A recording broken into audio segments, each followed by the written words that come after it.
Good afternoon, my Mastercraft fishermen, and welcome back. Welcome to this week's episode.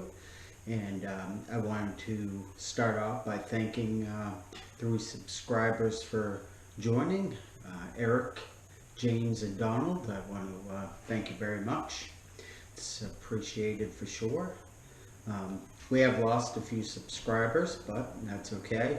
I kind of figured that was going to happen. This channel's been a few different things over the years.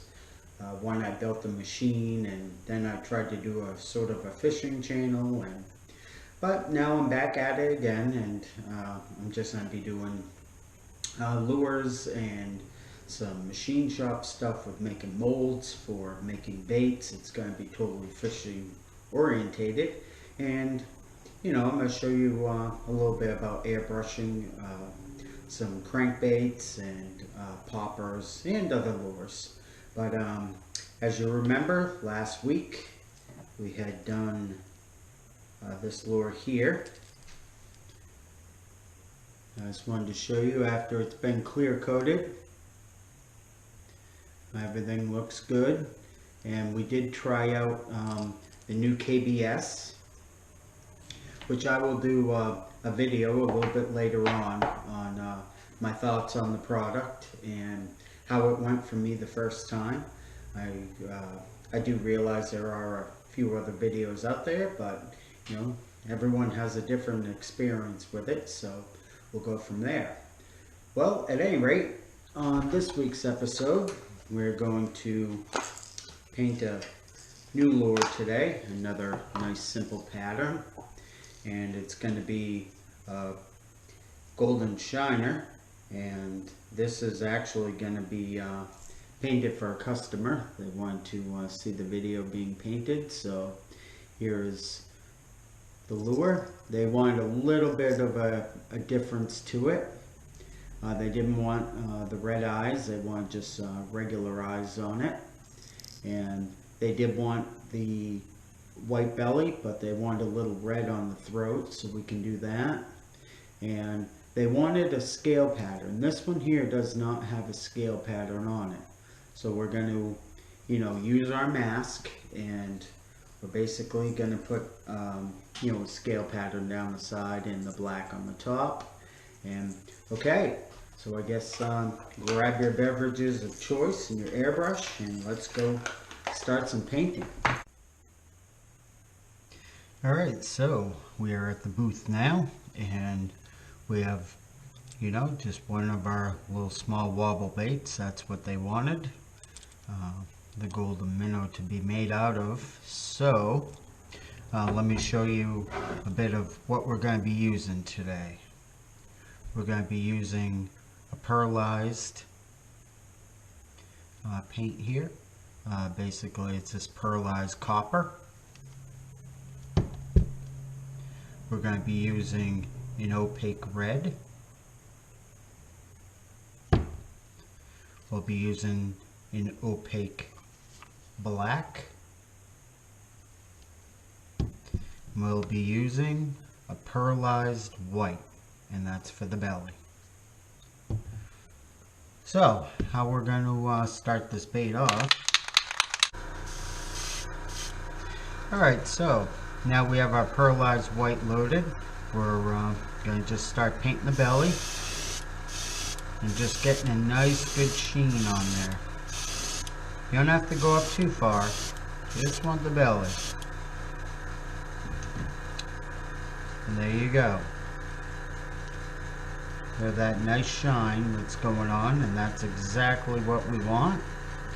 So now what we're going to do is we're going to trade over to our black now, and we're going to coat this whole bait in black. And the reason why we're going to do that is so that when we put our copper on, we're going to have an outline of the black scale pattern underneath. We're just going to do a very light coat of the copper. Okay, so now we have our mask on, and I'm going to tell you that in the beginning, when you start to put this stuff on, you're going to get frustrated because you're not going to be able to get it tight. And it happens to everyone. So, don't be afraid. I mean, all you have to do is just keep on trying. Just take it apart, start over again. If you get, too frustrated, put it down for a while and pick it back up. And next thing you know, you'll be getting on a little tighter and a little tighter. So we have our pearlized copper in here now. And make sure it all works. And now we're just going to hit the side of our lure with it. And just lightly, because the more you build up the paint on your mask, what is going to happen is you're going to get a really thick layer of paint. And then when you go to clear coat it, what's going to happen is you're going to have bumps. And bumps are no fun. At least I don't like them. Some people do. I prefer to keep them out of there if I can.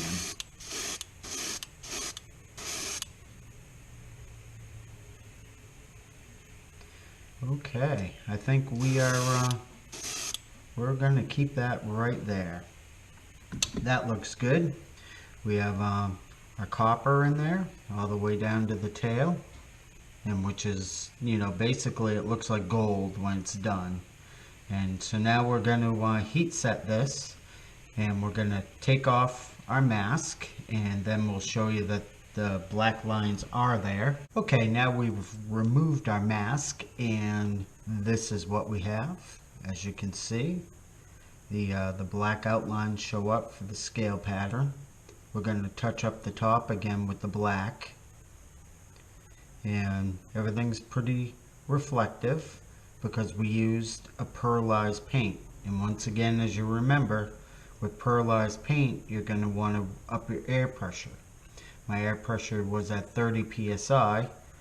That's generally what I like to run my pearlized paint at, and I'm using a Badger airbrush, and it's the Renegade series, and it works very well. A lot of people use the Iwatas, and they're good airbrushes too. So I think I am going to add one more coat of the pearlized white to the belly. We're going to do our black on the top and around our eyes.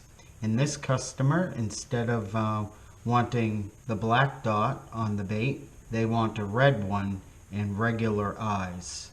So that's what we're going to give to them today. So let me load up the airbrush and we'll get on with it. Okay, we have our red loaded up in our airbrush. It's just an opaque red by Createx, which I'd showed you before, but there it is. Now we're going to start on the throat of this bait, and we'll just make sure that everything's coming out good, which it is. And we'll let that dry for a second, and then we'll hit it again.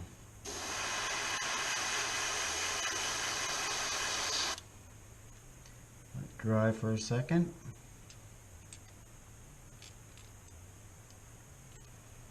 And one more time. There we go. And that will do it. Okay, and what I have here is nothing more than it's a stencil that you can draw circles with. You can pick these up at Michael's or pretty much any craft store. I mean, even the dollar store has these, and I'll show you what it actually comes as. It comes as a big sheet like this, and I just cut off a section of it that I wanted. But you can use these to make bullet holes and all kinds of stuff. Smiley faces, whatever your imagination. So what I'm going to do is I'm going to line this up. I'm going to use the hole that I want to use, which is going to be this one here. And I'm going to just set it up so that I have it lined up with one of the gill plates.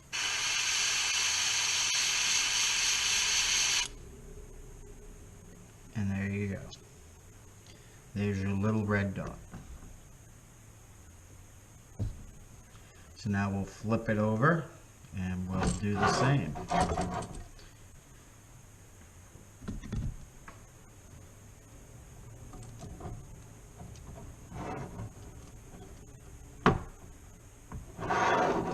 And you kind of want to do it in the same area, so here we go again. Just gonna line that up. Take our airbrush.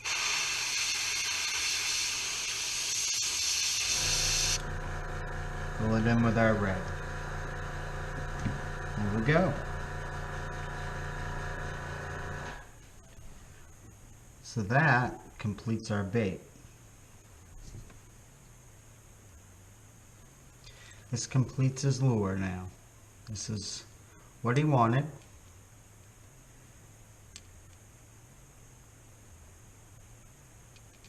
We have our gold, we have our red dot, we have our red throat, our pearlized belly, and our nice black top. Okay, what we'll do is we'll take you over to the bench now. So, now that we got our bait painted, I hope you had an easy time doing it. I'm trying to get, you know, all the old classics that people don't really show. You know, a lot of people show crawfish patterns and ones with crazy colors and their ideas, and you know, that's all good, and I mean, they do great work. I mean, there's no doubt about that. And but sometimes when you just want to stick to a nice simple lure to fish, you just can't beat the old standards sometimes. And so here's our customer's lure. You know, you can feel free to paint this if you like the pattern. I hope some of you did paint this, and if so, I mean, send me some pictures. That would be good. When you watch the video, leave a comment on where you live. I mean, you know, us, when we pretty much record these videos, we have no idea where, you know, people are from or anything, but you know, if you give a shout out where you are, I'll be sure to you know, definitely acknowledge you for sure. I mean, that's what it's all about. So there's only one thing left to do, and that is to clear coat it. So I think I'm going to dip this in the KBS for you, and so you can see how that's done.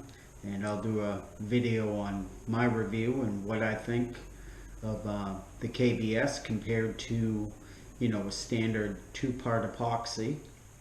Okay, so let me get everything all set up, and we'll be right back, and we'll dip this lure.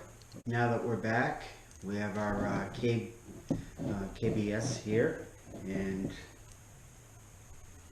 we have our lure. We have it on a hanger, and this is just nothing more than a piece of wire.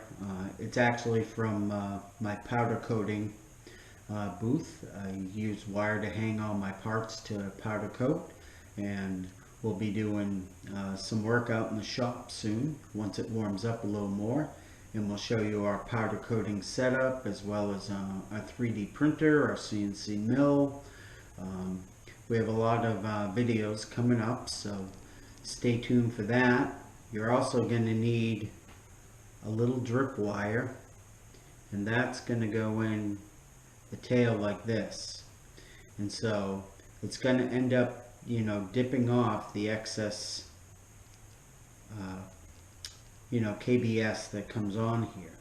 So I will advise you right now that you're going to need a well ventilated area for this. This stuff is it's a little stinky. So, and you're going to want to seal it up tight. It's recommended that you do so due to the fact that once this stuff hardens, it's pretty hard. Okay, so you take your lure and you dip it in slowly. Hold it there for a second or two.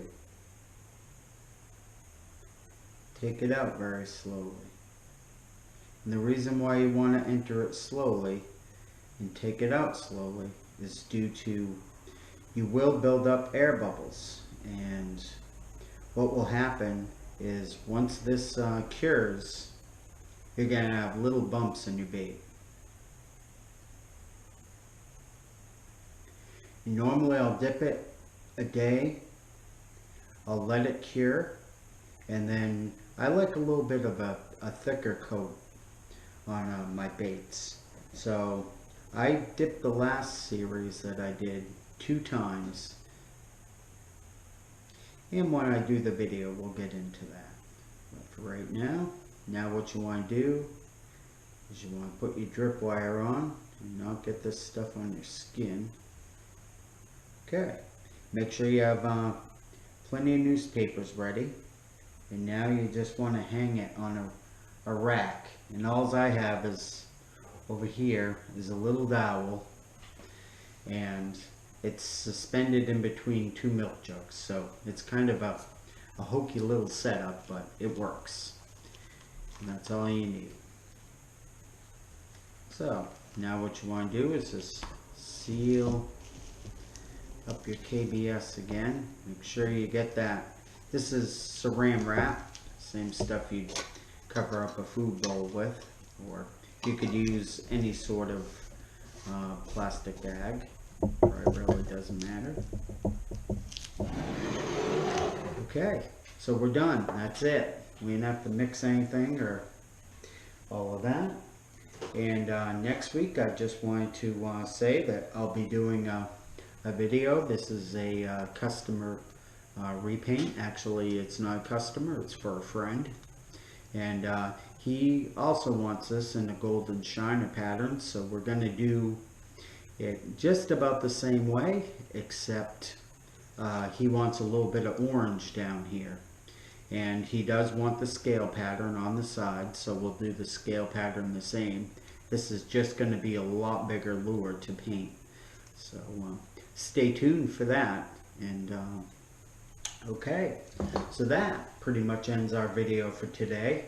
I want to say that I thank you to the subscribers again, and we hope that lots more people keep subscribing, and because we're going to be making videos. So I mean, if you like to watch this sort of stuff, you know, tune in.